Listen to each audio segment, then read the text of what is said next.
Hello, everybody, and welcome to Love Your Precious Life, where here we discuss topics related to personal growth and development, as well as mental health. And we are mental health professionals and have worked in the field for decades, probably about 20 years each.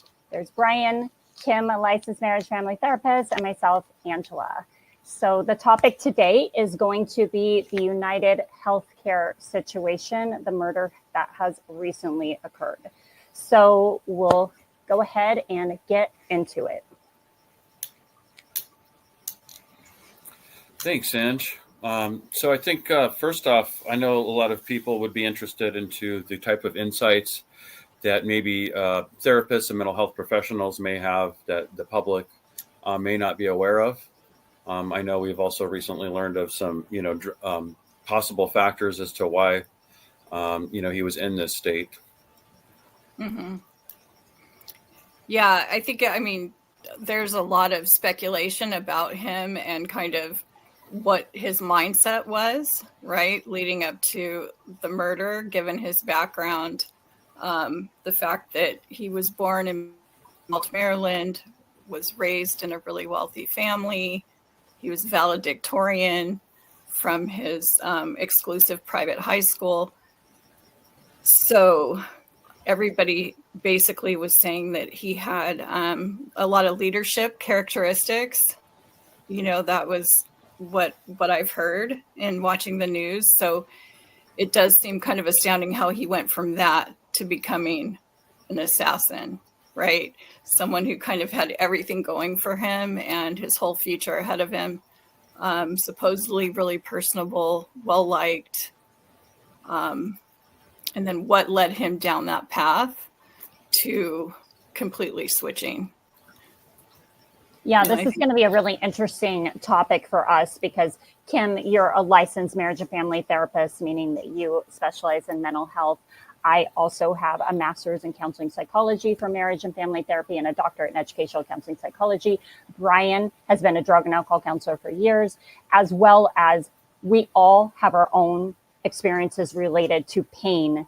I worked in pain management for 6 years, so it's going to be really interesting to talk about the surgeries and the physical health aspect. Brian, I know that you had some things you wanted to contribute about that. Yes, I went through some of the stuff that he went through at a young age, as far as having a really bad back situation and having a lot of frustrations with the healthcare industry and sort of, losing my youth, so to speak, and, understanding kind of where that puts you in a mental health state. When I know that we've seen pictures on social media of surgeries that he did, potentially have.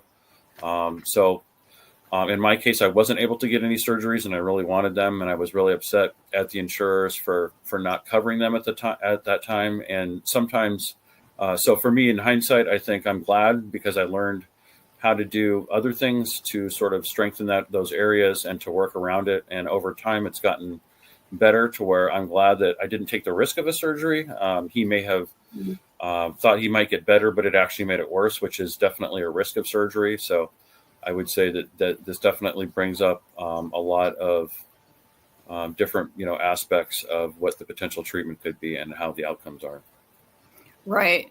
Yeah, because it seems like he evidently was in a lot of pain for quite a while, based on the interviews of when he went to Hawaii and he was living there, he was working remotely, evidently in tech, right? Some type of tech industry. Mm-hmm. And I think that's where where he had the surfing incident, reportedly, where he had been surfing, gone for a surf lesson, and then was in bed for a week. And it sounds like he was complaining about his back to people.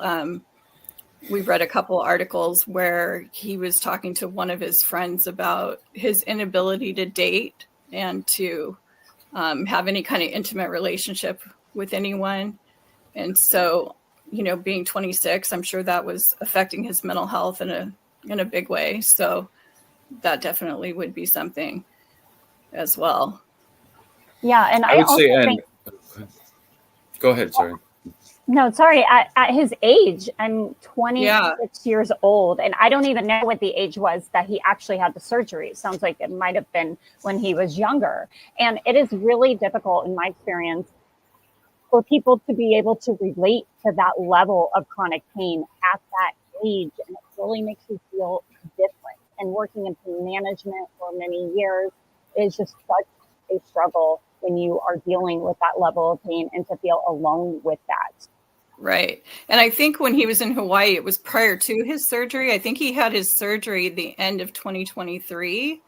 Okay. And it seems like around that time is when he went into isolation and didn't really talk to anybody.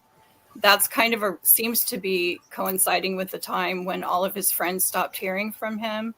I think his mom hadn't heard from him in like 120 days or something, and she thought he was working somewhere in San Francisco.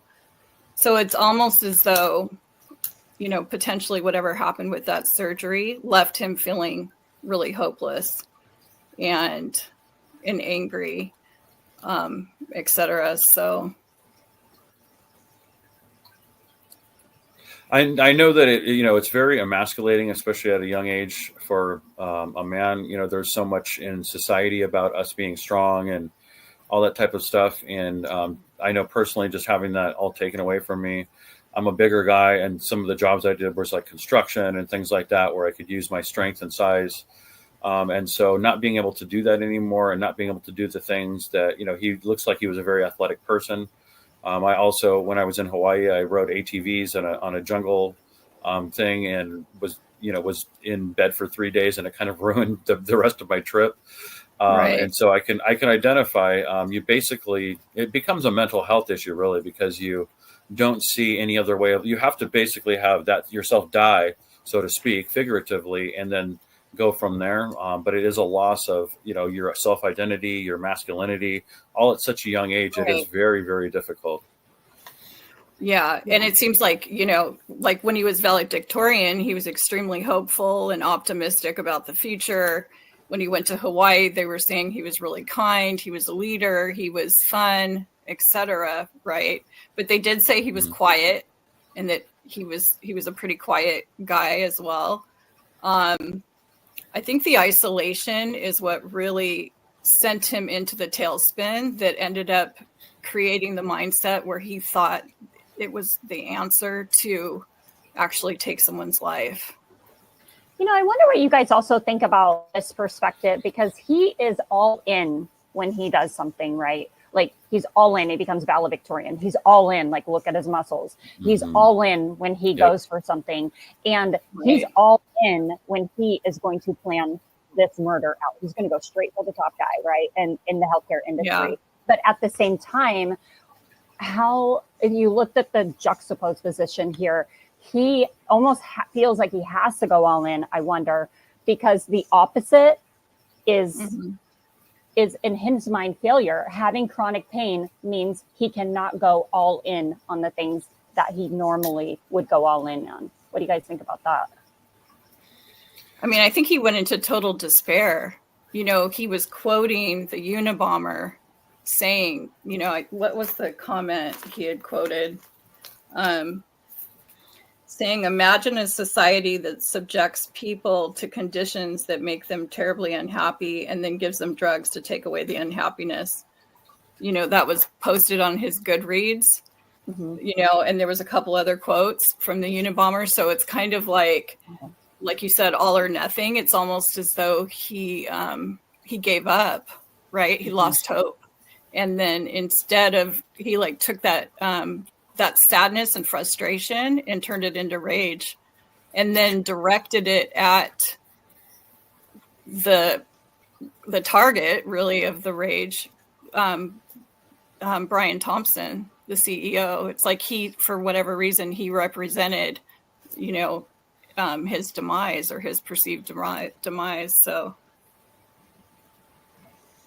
it's unfortunate, because it's like had he got some intervention, and it's all speculation, but had he got some counseling, some therapy, had he gotten some type of intervention, rather than being so isolated, I don't know that it would have came to this. Yeah. Yeah. So Yeah. Do you think that this was him maybe taking back the power, that he felt so powerless in this situation, and instead of killing himself, that most people would yeah, often do in this situation, he decided that based on his Externalize it. personality and sort of how that's kind of what I was thinking as well. yeah, that's kind of, what we know about the case leads me to believe is that he became hopeless. He cut everybody off. He had that surgery. Potentially it went really poorly, and in isolation probably wanted to take his own life, and instead turned it external and focused on the rage and focused on Brian Thompson. So what do you think about this aspect of the fact that this could be looked at as a grandiose person, someone who's grandiose, someone who is Peter Pan? I've heard that, as well as a savior complex, right? And going all in that aspect and externalizing, like you said. What do you think about that? What do you guys think? The new Joker movie, even, and how that portrays this whole, like, you can be a criminal, but if you're doing the right thing for society, then, like, he almost probably sees him. He probably already saw himself as some type of hero for society, and definitely has some type of, grandiose idea of what he's doing is right. Yeah, and probably the way he was treated growing up, because he was considered a leader. He knew a lot of people. He was probably popular. And maybe it transposed into, I'm fighting for the people or whatever it is, right? Somehow his mindset became twisted through that period of isolation, and he started viewing it almost, like he was going to be some type of hero through this. Yeah. Well, the people have responded, haven't they? Mm-hmm. There's definitely a public obsession. Yeah. That really that's is. An interesting one. What do you guys think that's about? Because there definitely is. I mean, there have been so many supporters, and it's interesting because do you empathize with the murder victim, or do you empathize with this suspect? I think most people, from what I can see, are definitely empathizing with the suspect. Even the media seem to not, to sort of attack United Healthcare and the industry in general. So it's been kind of interesting as far as there's definitely a lot more on one side, I think, than anybody trying to balance it out. But I think that it's a dangerous precedent to set. And I think, with the system being, sure, there's problems with the system, but starting to kill CEOs doesn't fix a broken system. It could actually make things worse. So I think that, people are frustrated and they want something to change. But, whether that will actually happen or not is another story. Yeah, completely. I mean, murder is never the answer, and it, it's just kind of shocking that it came to that point. Yeah. Really. But there have been so many issues with healthcare. So many people have a lot of frustration, the denials, the constant getting healthcare, getting their healthcare needs denied over and over again. So in that part of it, there's a lot of sympathy for, his perceived perception of injustice, but I don't understand why he didn't go a different route with fighting it, why he didn't become an attorney or, didn't take a different avenue in terms of addressing it. But in his desperation or whatever it was, he just went to that extreme with it. So my guess would be basically he was suicidal, and this was, maybe he planned on committing suicide after, or but at the very least, he probably assumed that his life was over, and that this was sort of a last act. Unfortunately. Yeah. Well, I've seen some people talk about his mental health, right? And speculation around a schizophrenia diagnosis, which my father was schizophrenic, diagnosed when he was like 18, 19 years old, which seems to be a more common age frame between late teens, early 20s, even after that. I don't really see that based off of what we've seen so far. I don't know. Maybe there is a psychotic break. I'm not sure. What do you guys think about that? Well, I find it interesting that his mom wasn't in contact with him for 120 days. You know, it's kind of reportedly, right? We don't know 100% if that's accurate, but why would that seems very odd. Like, why would he not have contact with his family? He's only 26. So, and I did read that I don't know if this is true or not, but in one of the articles I read, I think of one of the friends in Hawaii or someone that had been there said that he did ayahuasca in a ceremony and saw God supposedly, and also fought off demons. So to me, that kind of that could also be when something may have happened. I know personally, and what I've seen a lot of other people do is when you have a lot of failed treatments, you'll start to go to alternative things, and you'll start to go further and further down the rabbit hole trying to find alternative therapies and even things that might change you from other perspectives. So I was thinking he was possibly doing that ceremony to try to find healing from a natural perspective, because a lot of people do that, and that could have actually been, if he has an underlying mental health condition, that could have been a trigger for it. So do you think that schizophrenia is something to be considered at this point with everything that we do know at this time? It's definitely possible. I mean, who knows what that, I mean, it's not normal that, I don't think when everybody does ayahuasca that they would see God and fight off demons and all that. So it almost sounds like he went a little further. And then his, in general, his nature, he seems a little obsessive and manic and other things, just in his behavior in general. So it does almost seem like there may have been some mental health things even prior to this that were undiagnosed or not being treated. But it's all speculation at this point. Right. And that's and about potential opioid use, for the pain. That's a good point.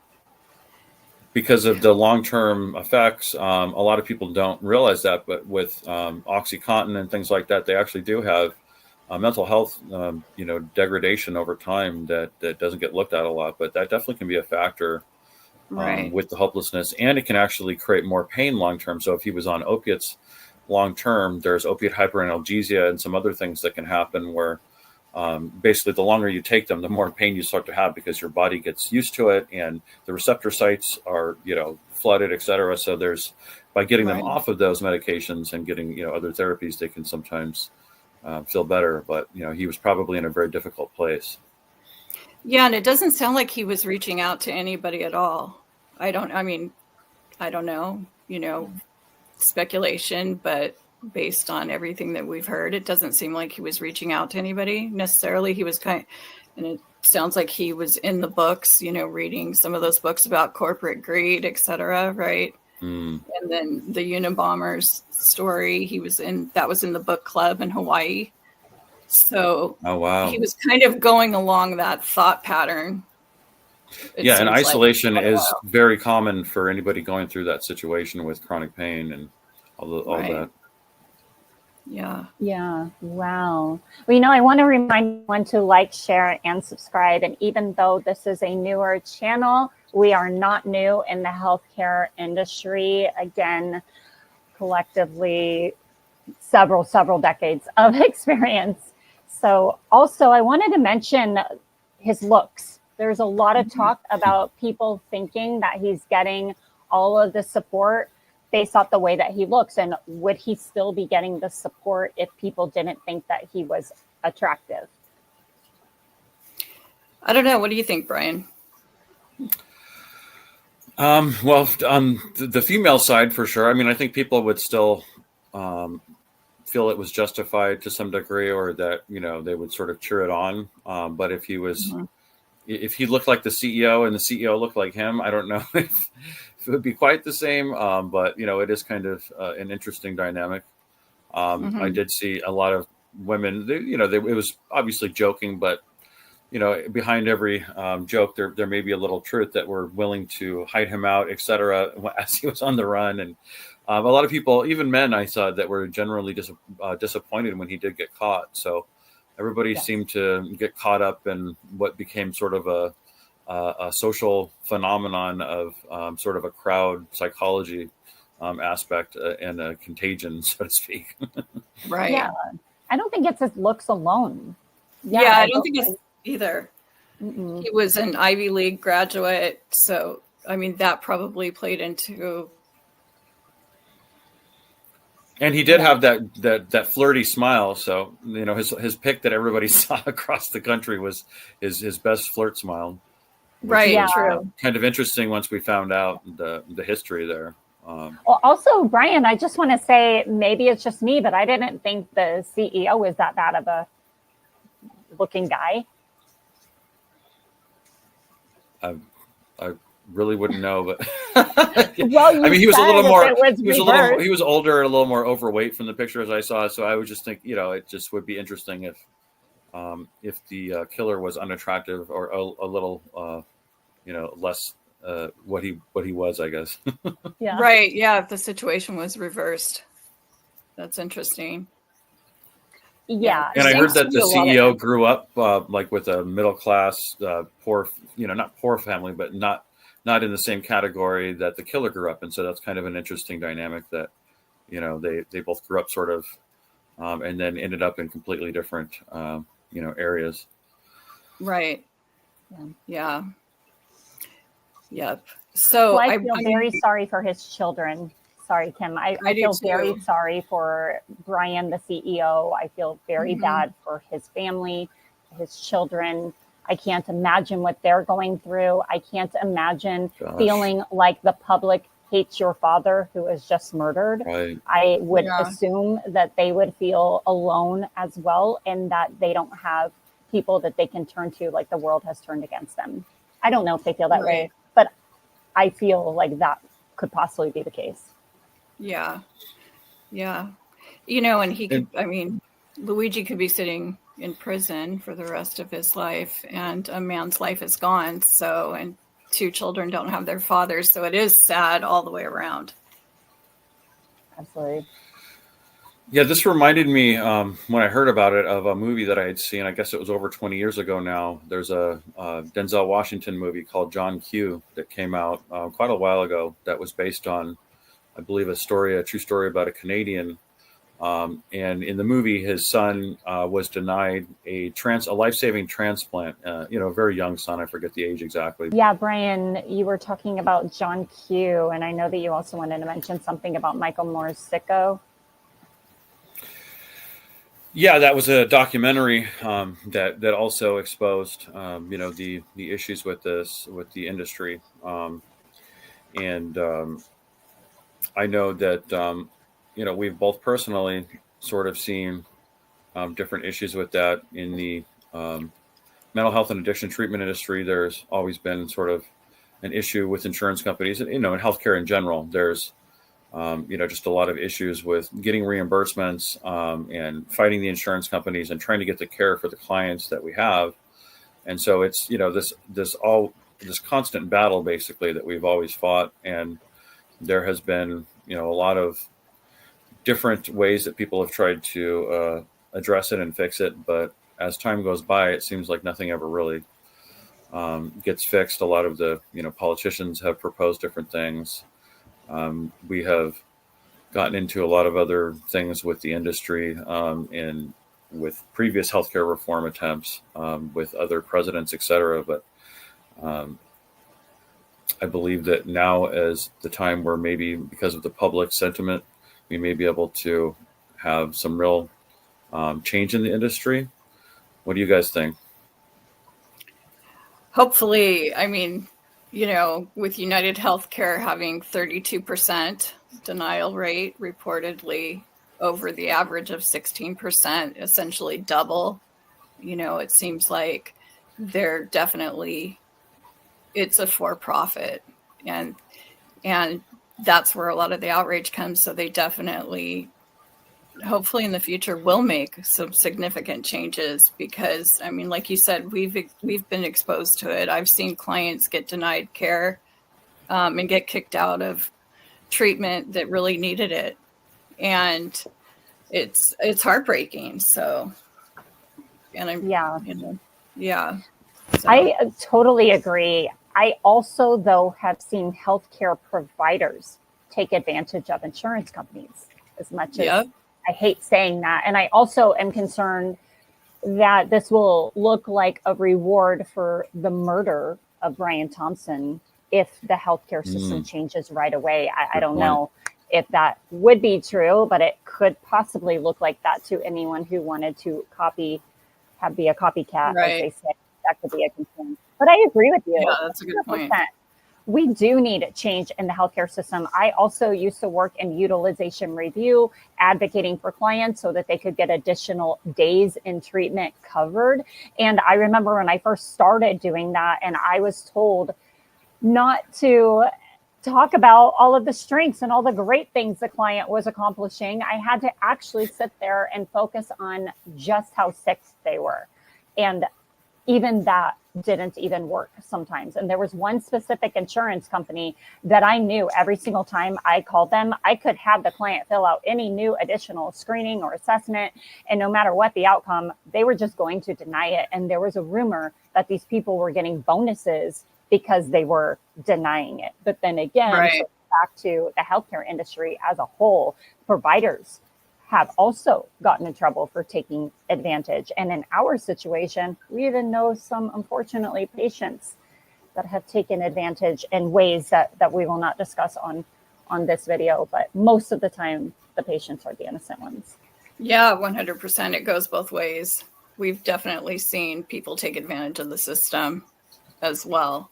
Mm-hmm. So, yeah, it needs total reform. Mm-hmm. There is a bill that just got introduced into Congress because of what happened. So you mentioning that the reward for murder thing. Well, Congress doesn't seem to mind. So they have put forth a bill that that would change some of the monopoly aspects of health insurance.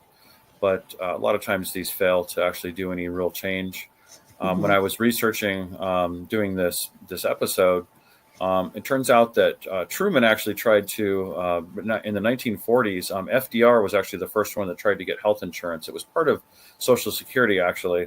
And they were going to pass what would have been more like a Medicare for all type of thing that would have been government funded that everybody would have had to pay into. But a lot of people actually fought back and just didn't want to be taxed and felt it might even be communist sort of way of doing things. In those days, things were a little different. So there was a Republican named Taft who actually came up with the private healthcare model that we actually use today. So kind of an interesting fact. And then through the years, there's been different attempts. So Lyndon Johnson actually was the one that created the Medicare Act, so people that over 65 would get that. That was in the 60s. I didn't realize that people didn't even have insurance that were elderly before that. That was government. And then Clinton obviously tried to address it, and then Obama with the Affordable Care Act. So there's and many presidents have tried to make it their legacy.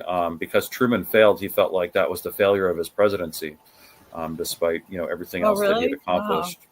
So it's been a pretty big topic for about almost 100 years now, and we still haven't figured it out.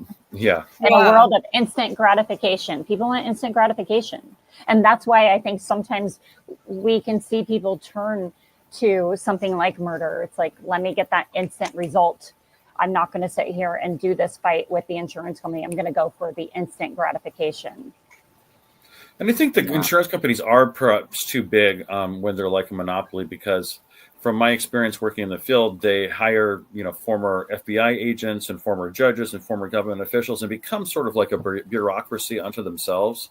And that helps them to get to the places they're trying to go and to have the control of, all the different aspects. But they basically have just become almost like a private form of government or something. And they have, all kinds of their own power. So one thing that we experience that really devastated our industry was insurers just randomly stopped paying all of the treatment centers blanketly, knowing that what they were doing was illegal. They just kind of did it anyway. And so this was Health Net when they got taken over by Centene, a publicly traded company. Blue Cross Blue Shield did the same thing. I personally know really good treatment centers that were shut down because of that. And then the corporations that were big enough to outlast that period were the ones that sort of emerged. So when they claimed they were trying to clean up the industry. I think they were trying to clean up their bottom line, to be honest. Because, But yeah, and then it but I affects don't all those know. people in Oh, treatment. it's devastating. Yeah, yeah. It Absolutely seems like it's, devastating. I mean, wasn't part of that bill that they're trying to propose is to, because United Healthcare owns Optum, and Optum is the Yeah, pharmacy the that does like exactly the 80%. carve outs. Yeah, Yeah, because they're basically you're self referring your business to your own yourself. business, Yeah, which is a recipe for corruption right. Um, and Yeah. fraud. yeah, yeah, That's why they're making 20 billion a year or whatever it is, right? That they made just last year, I think. Yeah, yeah, that's Yeah. the hard part for people to is that they're not a public health agency. Like if it was a government agency, there would still be problems. So it would be more like Medicare. But when they're private for profit, I mean they're a business. So if they approved everything, we have to remember that everybody wants, they wouldn't make it, and nobody would have insurance. So there is some element of still needing to work financially to make it viable. sure. Right. So I Yeah. think a middle ground can be achieved. But a lot of this also is going to come back to people, getting into more preventative measures, perhaps, and other things. Right. Yeah. Politics, the politicians are getting involved. So we'll see how that goes. Yeah, it's going to be really interesting. And if you think about it, I don't know how much you guys have learned about corporations that function like a sociopath or like they have anti-social personality disorder where Oh, they have yeah. no empathy, they have no remorse. It's all about the bottom dollar and this Yep. projection that they have of making more and more money. Again, no empathy. Let me throw that out there. No remorse.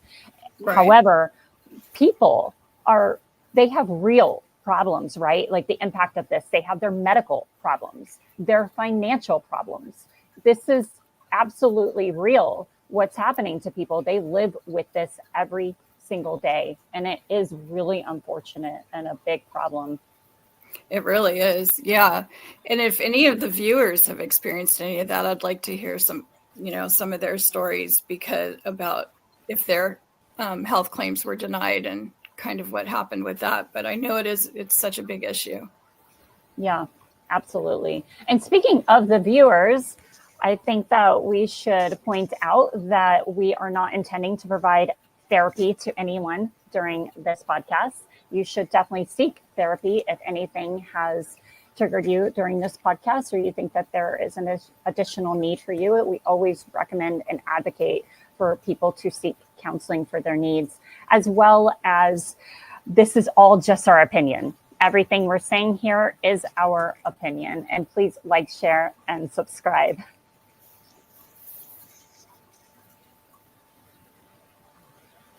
Anything else that you guys wanted to cover on this topic?